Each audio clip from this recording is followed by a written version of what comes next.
ସମସ୍ତଙ୍କୁ ନମସ୍କାର ଏବଂ ସ୍ୱାଗତମ। ଆଜିର ଏପିସୋଡରେ ଆମେ ଭ୍ରମଣ କରିବା ନାଜାରେଥ।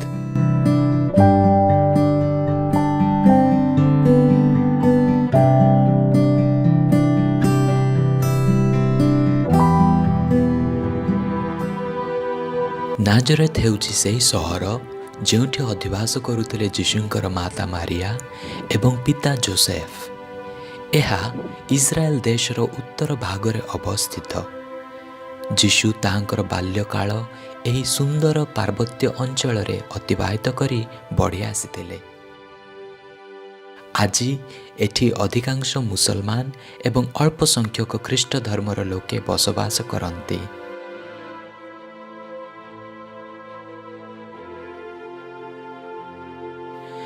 ସମଗ୍ର ମାନବ ଇତିହାସର ଏକ ଅତି ମହତ୍ତ୍ୱପୂର୍ଣ୍ଣ ଘଟଣା ଏହି ସ୍ଥାନରେ ଘଟିଯାଇଥିଲା ଏବଂ ତାହା ହେଲା ପବିତ୍ର ତ୍ରିତ୍ୱଙ୍କର ଦ୍ୱିତୀୟ ବ୍ୟକ୍ତି ମନୁଷ୍ୟ ରୂପ ଧାରଣ କରି ଏହି ଧରାପୃଷ୍ଠକୁ ଅବତରଣ କରି ଆସିଥିଲେ।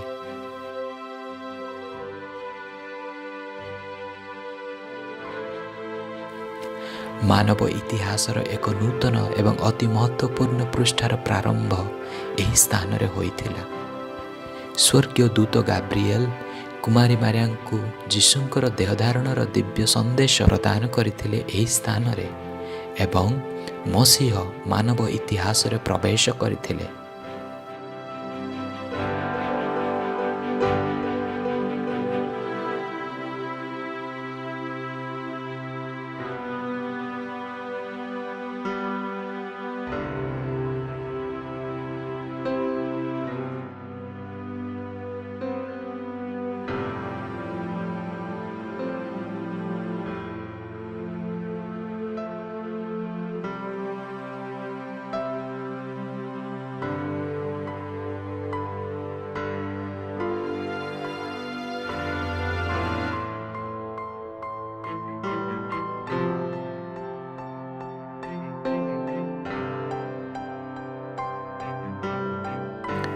ନାଜାରେଥର ସବୁଠାରୁ ପ୍ରସିଦ୍ଧ ଏବଂ ଭ୍ରମଣ କରିବାର ସୁନ୍ଦର ଜାଗା ହେଲା ଦୂତଙ୍କ ସମ୍ବାଦର ମହାଗିର୍ଜା ଅଥବା ଦ ବାସିଲିକା ଅଫ୍ ଦି ଆନାନ୍ସିଏସନ୍।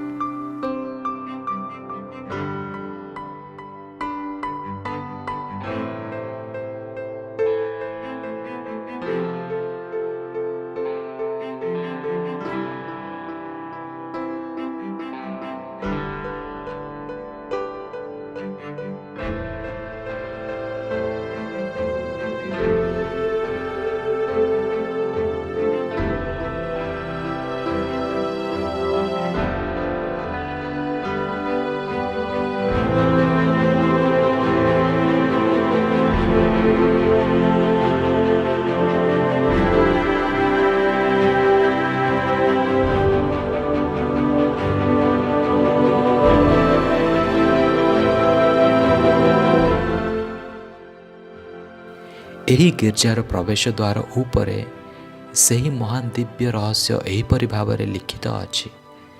ପ୍ରଭୁଙ୍କର ବାକ୍ୟ ଦେହ ଧାରଣ କଲେ। ଏହି ମହାଗିର୍ଜା ସେହି ଭଗ୍ନାଂଶ ଉପରେ ନିର୍ମିତ ଯେଉଁଠି ଥିଲା ମରିୟମଙ୍କର ବାସଗୃହ।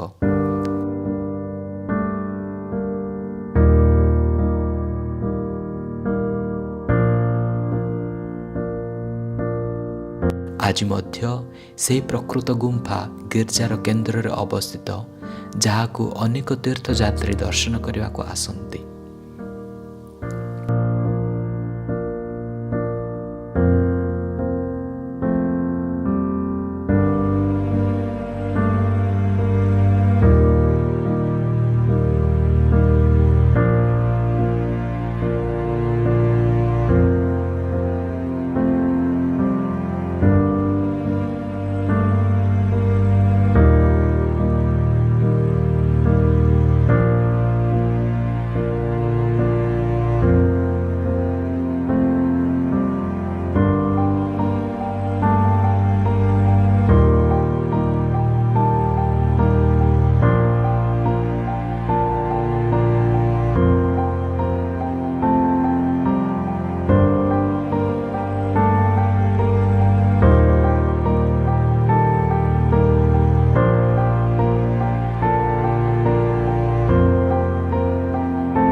ଏହି ସହରରେ ଯୀଶୁ ତାଙ୍କର ବାଲ୍ୟ ଏବଂ ଯୌବନ ଅବସ୍ଥା ଅତିବାହିତ କରିଥିଲେ।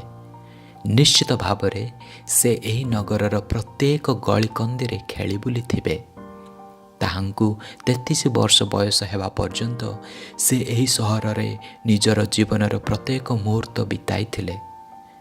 ଏହି ସୁନ୍ଦର ଆକାଶ, ପାହାଡ଼, ଜଳବାୟୁ, ରାସ୍ତାଘାଟ, ପଶୁପକ୍ଷୀ ଏବଂ ପରିବେଶ ଆଜି ମଧ୍ୟ ଆମକୁ ସେହି ଈଶପୁତ୍ରଙ୍କର ଜୀବନକୁ କେବଳ ଯେ ସ୍ମରଣ କରାଇ ଦେଉଛି ତାହା ନୁହଁ, ବରଂ ସେହି ରହସ୍ୟ ଆମ ହୃଦୟରେ ପୁନଃ ଜାଗୃତ କରୁଛି ଏକ ନୂତନ ଜୀବନ ଏବଂ ନୂତନ ଆନନ୍ଦ।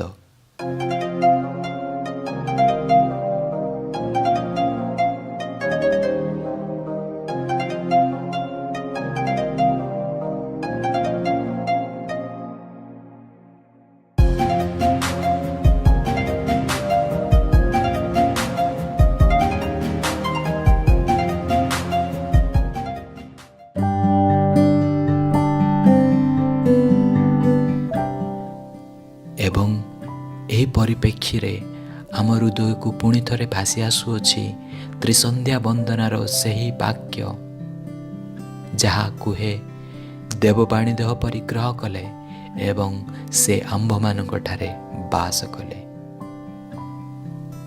ଧନ୍ୟବାଦ।